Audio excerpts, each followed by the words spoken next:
Bonjour à tous, je suis ravi de vous accueillir chez Family Flow pour le second volet d'une minute, une solution. Et sans plus tarder, je vous laisse découvrir ce chapelet de générosité. Bon alors, comme dans à peu près la moitié de mes vidéos, je vais vous parler d'argent. Cette vidéo dépassera pas les 2 minutes parce que je la fais pour répondre à la demande de la Family Flow qui a lancé le projet 1 minute, une solution. L'idée c'est de donner une solution à un truc en 1 minute. Et donc la solution que je vais vous donner, c'est comment avoir une PlayStation, une table de cuisine ou un iPhone quand on est fauché, et le tout sans donner d'argent à Sony, à Apple ou à Ikea. Et pour répondre à ça, je vous amène dans ma caverne d'Alibaba personnelle, à savoir le magasin Emmaüs. Alors il y a un dicton qui dit que les déchets d'une personne, c'est les trésors d'une autre, et pour moi cet endroit, c'est le symbole de ce dicton parce qu'on y trouve des trésors extraordinaires. C'est ici que j'ai acheté à peu près tous les meubles de ma grange, et ceux qui viennent pas d'ici, ils viennent d'autres endroits comme celui-là, c'est-à-dire des endroits où on vend des objets d'occasion. Parce que le grand secret c'est ça, quand on n'a pas de pognon et qu'on a besoin de quelque chose, eh bien plutôt que de l'acheter neuf, on peut l'acheter d'occasion. La société de consommation nous conditionne à acheter neuf et à toujours vouloir acheter la dernière PlayStation ou le dernier iPhone. Mais pourquoi vouloir acheter le dernier quelque chose quand on peut acheter l'avant-dernier pour 10 fois moins cher? Alors là je suis à Emmaüs, mais vous n'avez pas que Emmaüs, hein. Il y a plein d'endroits comme ça qui vendent des objets d'occasion, il y a le Truc de Lille par exemple, et plein d'autres. Et puis maintenant avec la technologie d'internet, on peut même acheter des objets d'occasion en ligne depuis chez soi sur plein de sites comme eBay ou Le Bon Coin. Alors je sais que beaucoup d'entre vous vont avoir des préjugés sur les objets d'occasion en se disant que c'est plus rassurant d'acheter des trucs neufs. Mais en réalité, c'est souvent le contraire. Et les objets d'occasion sont pas juste intéressants parce qu'ils sont moins chers. Parce que souvent, si un objet ne finit pas à la poubelle, c'est justement parce qu'il est assez résistant pour avoir une seconde vie. Et donc que c'est un objet durable que vous allez pouvoir garder longtemps et peut-être même transmettre aux générations qui viendront après vous. Et puis aussi, mais ça c'est mon côté un peu taquin, il faut dire que les marques détestent ça. Et que leur casser les pieds, ça me fait un peu plaisir.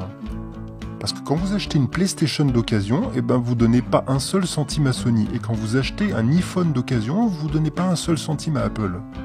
Voilà, je suis taquin.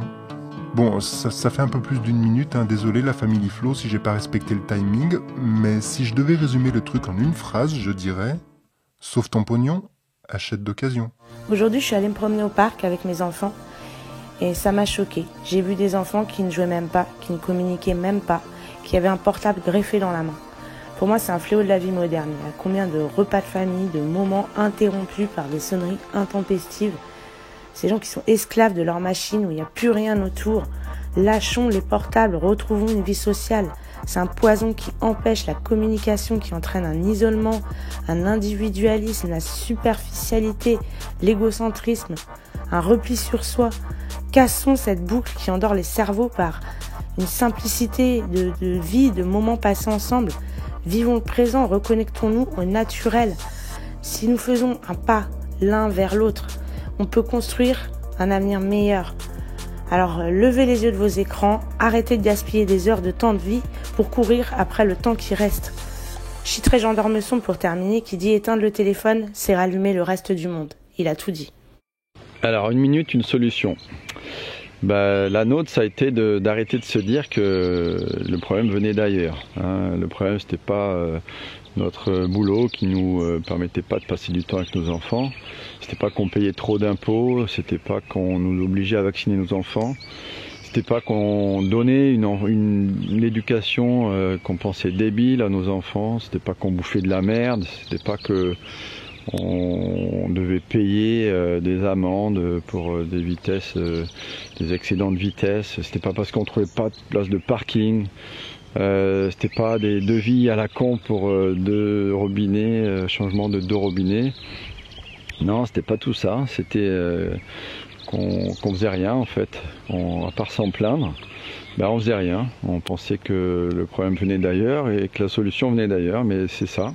Le problème, c'est que la solution, elle vient pas d'ailleurs. Faut juste se le dire. Et faut se poser, c'est ce qu'on a fait nous. On a pris un papier, un crayon. On s'est dit, voilà, comment on annule ça d'un coup. Et c'est notre solution à nous, hein, mais on est maintenant à la campagne, à l'étranger.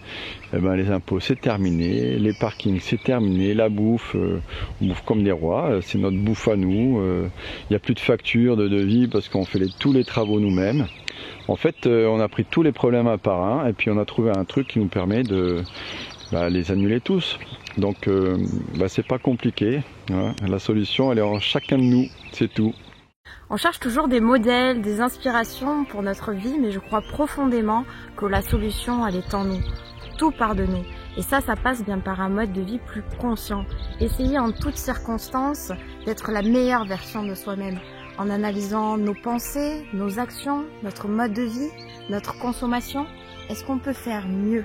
Et tout ça, bien dans cette joie de pouvoir contempler tout ce qu'il y a de beau autour de nous.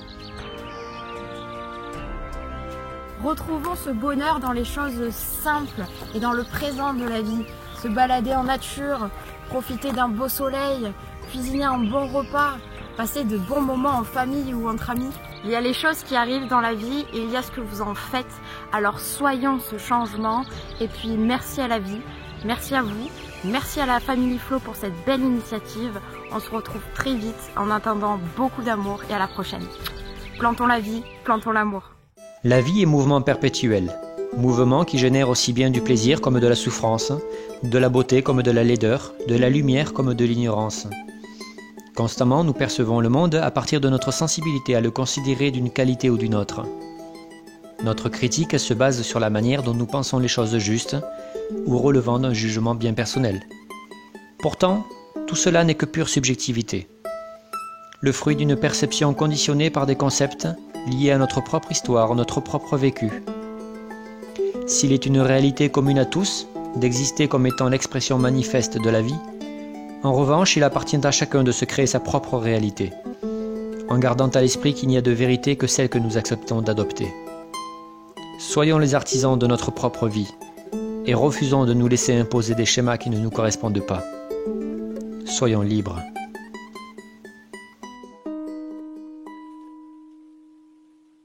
Tu peux changer ta consommation de vêtements. Alors il y a plein de moyens de se tourner vers des vêtements plus éthiques. Moi ce que je fais concrètement c'est que je passe par du seconde main, donc ça soit Vinted, Depop, les friperies, coudre mes propres pièces, c'est aussi bon. C'est plus occasionnel mais c'est aussi un plaisir et c'est une réappropriation de nos capacités. Et ce que je voudrais te dire c'est que peu importe mais dans le champ qui te touche, qui te parle, essaye de voir un petit pas, quelque chose que tu peux faire. Pour les vêtements ça peut être simplement lire les étiquettes et privilégier les vêtements produits en Europe par exemple où il y a un contrat de travail plus protecteur. Il y a 1000 façons d'agir, tu peux te tourner vers des productions bio, vers des marques éthiques. L'important c'est que tu mettes en place quelque chose concrètement et de faire preuve de bienveillance parce que tu vas te rendre compte qu'il y a pas de solution parfaite et qu'il y a un chemin aussi qui nous mène vers un certain idéal. Voilà.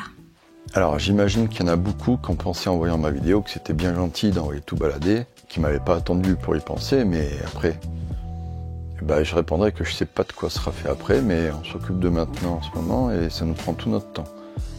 Non, plus sérieusement, et pour parler de solutions concrètes, et c'est pas un scoop, hein, l'autonomie c'est une clé. C'est même une clé passe-partout. Avec l'autonomie, on résout une multitude de problèmes au niveau personnel et au niveau planétaire. J'imagine qu'avec Internet, tout le monde peut devenir autonome au niveau alimentaire. Le vrai problème, il n'est pas là. Il est qu'être autonome à 100%, c'est tout simplement pas possible. À part certains malins qui s'autonomisent sur le dos des autres, il y a toujours une dépense d'argent. Ouais, parce qu'on est bien enchaîné quand même. Et c'est pas prêt de changer. Il y a des pays encore où les dépenses sont moins lourdes, mais ça reste une dépense d'argent. Et ma solution alors, tu l'as devant toi, c'est le partage et l'échange. Le partage de connaissances qui est déjà bien développé sur Internet et l'échange de prestations. Bah oui, quand tu payes quelque chose, tu payes une prestation. Imagine que tu payes pas, que tu échanges cette prestation avec une autre prestation de ta propre personne. Plus d'argent. Oh, je sais, c'est pas nouveau, c'est même très ancien le principe du 3. Mais c'est pas assez développé sur Internet. On devrait avoir des sites par région avec les compétences de chacun, des applis d'échange. T'écris ce que tu veux et les autres te proposent quelque chose en échange. Voilà quoi. Bonjour à tous. Alors je vais suivre l'initiative de Family Flow. 1 minute, une solution. Alors pour moi, il est très important de faire du potager. Il faudrait qu'aux écoles primaires, on enseigne aux enfants de faire un potager, même si c'est dans un carré potager ou dans des pots sur un balcon. Et je trouve ça très important parce que ça permet d'enrichir son esprit et de s'évader. Quelques extraits pour vous montrer un peu mon domaine du potager.